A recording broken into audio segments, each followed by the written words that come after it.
Hello dear students, हम नया topic जो शुरू कर रहे हैं वो है मोशन इन अ प्लेन का फर्स्ट टॉपिक प्रोजेक्टाइल। ये टॉपिक इम्पॉर्टेंट है एग्ज़ाम के पॉइंट ऑफ व्यू से भी और कॉम्पिटिटिव एग्ज़ाम्स के न्यूमेरिकल के पॉइंट ऑफ व्यू से भी। ठीक है, तो हम इसे स्टार्ट करते हैं। सबसे पहले प्रोजेक्टाइल होता क्या है। जब भी किसी ऑब्जेक्ट को कुछ इनिशियल वेलोसिटी दे के ग्रेविटी के इफ़ेक्ट के अंदर फ्रीली फॉल करने के लिए छोड़ दिया जाता है, उसे बोलते हैं प्रोजेक्टाइल। मैं रिपीट कर रही हूँ, when an object is thrown with some initial velocity u and then it is allowed to move under the effect of gravity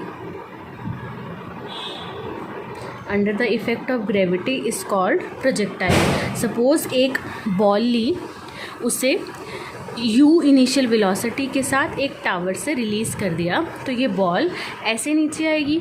तो यहाँ पर उसकी वेलोसिटी थी u और o से लेके a तक उसने डिस्टेंस हॉरिजॉन्टल कवर किया, और सपोज़ h जो टावर की हाइट थी ये वर्टिकल डिस्टेंस है। तो ये बॉल ने जो मोशन डिस्क्राइब किया उसे बोलते हैं प्रोजेक्टाइल। और ये जो मोशन करते हुए उसका पाथ फॉलो उसने किया, मीन्स पूरी इस जर्नी में जो पाथ फॉलो किया बॉडी ने, path followed by a body during its flight is called trajectory। Fine. तो ट्रेजेक्ट्री का मतलब जो जैसा पाथ बॉडी ने फॉलो किया उसे बोलते हैं ट्रेजेक्ट्री। फॉर एग्जाम्पल, एक बॉम्ब रिलीज हुआ फ्रॉम एन एरोप्लेन।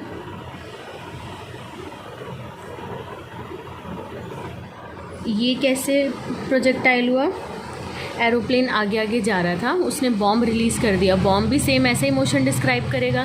ठीक है, जैसे एक पर्सन ने यहाँ पे खड़ा है और फुटबॉल को किक किया। फुटबॉल पहले इनिशियल वेलोसिटी दी फुटबॉल को, फिर वो ग्रेविटी के इफेक्ट के अंदर फ्रीली फॉल करेगी, तो ये भी प्रोजेक्टाइल है।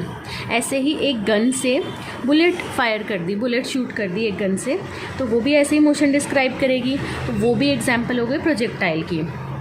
ठीक है, तो what do you mean by projectile? And when an object is thrown with some initial velocity u and then it is allowed to move under the effect of gravity is called projectile. ठीक है, अब हम इसके mathematical treatment देखते हैं। ये मैं वो केस पढ़ा रही हूँ जब बॉल को एक हाइट से फेंका गया है।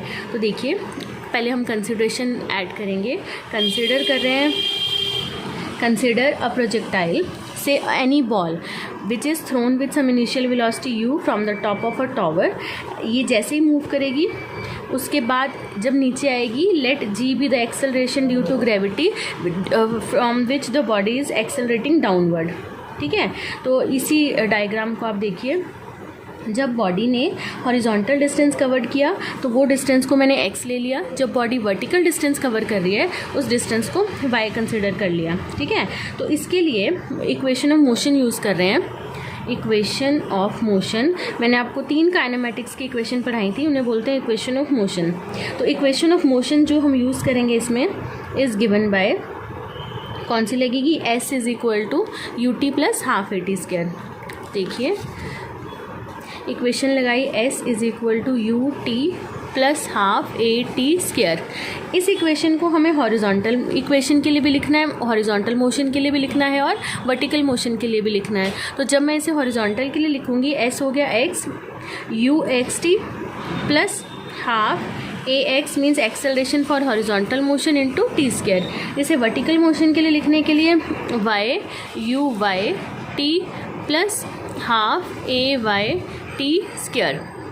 तो मैंने क्या किया, काइनेमेटिक्स इक्वेशन को हॉरिजॉन्टल और वर्टिकल मोशन दोनों के लिए लिखा है, क्योंकि जो प्रोजेक्टाइल या वो बॉडी जिसे हम थ्रो करते हैं इनिशियल वेलोसिटी देकर, उसमें दोनों मोशन होते हैं। वो वर्टिकली डाउनवर्ड भी आ रही है और हॉरिजॉन्टल भी वो कुछ डिस्टेंस कवर कर रही है। फाइन, अब हम पहले डिस्कस कर रहे हैं हॉरिजॉन्टल मोशन। तो फॉर हॉरिजॉन्टल मोशन देखिए, फॉर हॉरिजॉन्टल मोशन इक्वेशन कौन सी है? जो फाइनल वेलोसिटी है मींस v0 x जो है वो इस केस में u है, ये मैं बताती हूँ। और एक्सेलरेशन ड्यू टू ग्रेविटी इसमें 0 होएगी। हॉरिजॉन्टल मोशन के लिए एक्सेलरेशन ड्यू टू ग्रेविटी 0 है, क्योंकि वेलोसिटी में कोई चेंज नहीं आ रहा हॉरिजॉन्टल डायरेक्शन में। यहाँ पे रीज़न हमने ज़रूर लिखना है, no change in velocity in horizontal direction. अगर वेलोसिटी में कोई चेंज नहीं आ रहा मीन्स वेलोसिटी कांस्टेंट है, that means acceleration is 0। No change in velocity in horizontal direction. ठीक है, तो वो इक्वेशन क्या बन गई, एक्स यू एक्स था वो as it is u x को, या मैंने इसे मैं यू एक्स लिख लेती हूँ, यू एक्स है यू, क्योंकि हमने बॉडी को इनिशियल वेलोसिटी दी u. X is equal to u t plus half, ये टर्म 0 इंटू टी स्क्वायर, ये पूरी टर्म 0 बन गई। तो x is equal to u t, यहाँ से मैंने टाइम निकाल लिया, time is equal to x by u. ठीक है, तो ये मैंने लिखा हॉरिजॉन्टल मोशन। अब हम डिस्कस करेंगे वर्टिकल मोशन। वर्टिकल मोशन के लिए, फॉर वर्टिकल मोशन, जो u v y था वो हो जाएगा 0, क्योंकि वर्टिकल मोशन में हमने उसे इनिशियल वेलोसिटी नहीं दी। और एक्सेलरेशन ड्यू टू ग्रेविटी हो जाएगी g, क्योंकि बॉडी ग्रेविटी के इफेक्ट के अंदर नीचे आ रही है। तो इक्वेशन क्या बनेगी, y u v 0 हो गया, half g t square. So y is equal to half g t square. अब हमने क्या करना है, t की वैल्यू यहाँ से पुट करनी है इसमें। तो हाफ जी वैल्यू है x बाई यू, उसकी square which is equal to half g x square by u square, y is equal to. ठीक है, तो यहाँ से हमने निकालना है एक्स स्क्वायर, तो y सारी टर्म कांस्टेंट एक्स स्क्वायर के इक्वल। इसमें क्या है, y का वेरिएबल 1 पावर में है, x का वेरिएबल 2 पावर में है। जब ऐसी इक्वेशन बनती है तो इन्हें बोलते हैं पैराबोलिक इक्वेशन। ये ऐसी पैराबोलिक इक्वेशंस होती हैं, जैसे आपने पढ़ा होगा y square is equal to 4x, this is the equation of parabola. Means x की पावर 1 है, y की पावर 2 है, एक डायमेंशन का वेरिएबल 1 पावर में है और सेकेंड डायमेंशन का वेरिएबल 2 पावर में है। तो इन इक्वेशंस को बोलते हैं इक्वेशन ऑफ पैराबोला। तो यहाँ पे जो k है वो क्या है, half g by u square. So ये अगर फर्स्ट ऑर्डर की इक्वेशन है तो मीन्स जो पाथ प्रोजेक्टाइल ने कवर किया था वो पैराबोलिक होगा। तो इस आर्टिकल का कंक्लूजन निकलता है कि path followed by a projectile during its journey is parabolic, because this is the equation of first order parabola. ठीक है, अब हमने ये पता करना है कि पाथ तो पैराबोलिक हो गया, इस पूरे आर्टिकल में हमने पाथ शो कर दिया कि पैराबोलिक है। अब हमने निकालना है time of flight, means body को पूरा डिस्टेंस कवर करने में कितना टाइम लगा। सेकेंड हमने निकालनी है हॉरिजॉन्टल रेंज, और फिर हम निकालेंगे रिजल्टेंट वेलोसिटी। तो सबसे पहले time of flight. Time of flight, time of flight का मतलब है कि time total taken by a body to complete its journey. Time taken by a body to complete its journey is called time of flight. ठीक है, अब हम निकालते हैं, लेट करते हैं, let t be the total time taken by a body to complete its journey.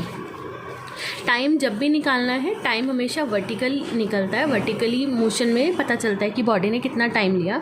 तो मैंने वर्टिकल इक्वेशन लगाई, y is equal to u by t plus half a t square. मैंने ये इक्वेशन लगा ली। अब हमने देखना है हमें क्या क्या वेरिएबल पता है। तो सबसे पहले जो y है वो हम ले रहे हैं h, मीन्स जो टावर था उसकी हाइट h थी, तो y को मैंने लिख दिया h।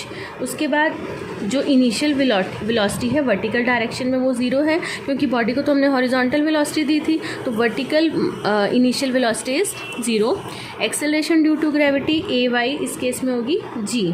ठीक है, तो y की जगह पुट किया h, ये 0, हाफ जी टी स्क्वायर, और ये जो स्मॉल टी है वो हो गया कैपिटल टी, मतलब टोटल टाइम लगा capital T to complete its journey, तो मैंने इसे टी स्क्वायर लिख दिया, कैपिटल टी।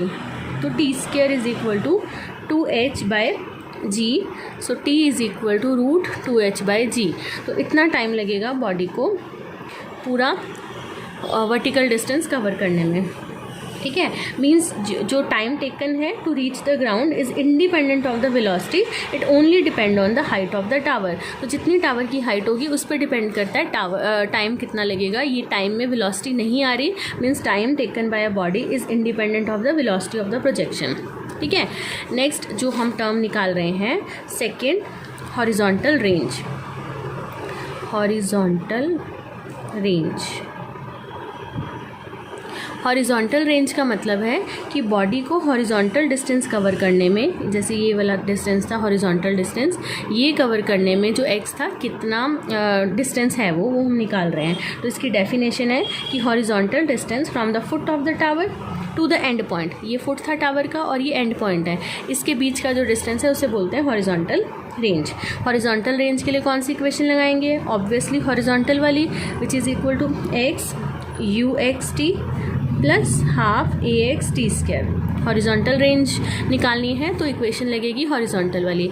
यू एक्स इसमें आपको पता है इनिशियल वेलोसिटी हमने दी है वो है यू, और हॉरिजॉन्टल रेंज के लिए एक्स को आर लिख लिया, r for range. Fine, acceleration due to gravity इस केस में है 0, क्योंकि no change in the velocity in horizontal direction. तो एक्स को मैंने लिखा आर यू टी, अगली टर्म हो गई 0। ठीक है, अब टाइम ऑफ फ्लाइट का जो आंसर है, ये जो टी है इसका आंसर मुझे पता है वो है √2h/g।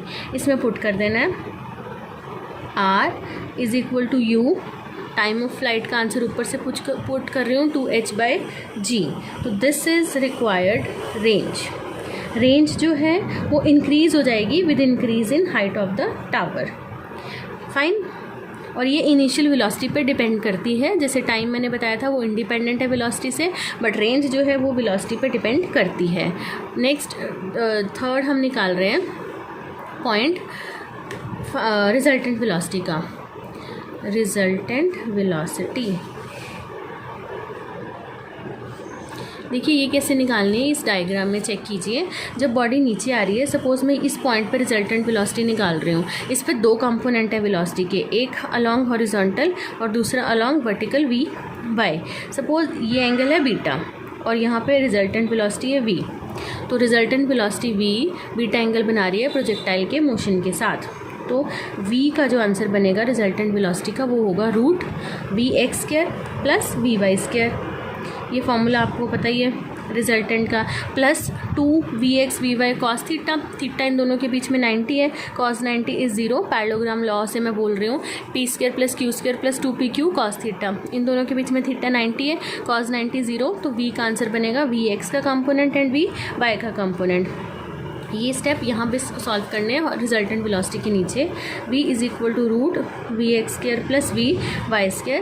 vx की वैल्यू u² मीन्स जो फाइनल वेलोसिटी है वो u² के इक्वल है, sorry velocity along horizontal u² के इक्वल है, और ये वेलोसिटी g² t² के इक्वल है। ठीक है, ये हम पहले बता चुकी हूँ, मैं आपको निकाल चुके हैं। तो नेट v का आंसर आया u² plus g² into t²। This is the resultant velocity.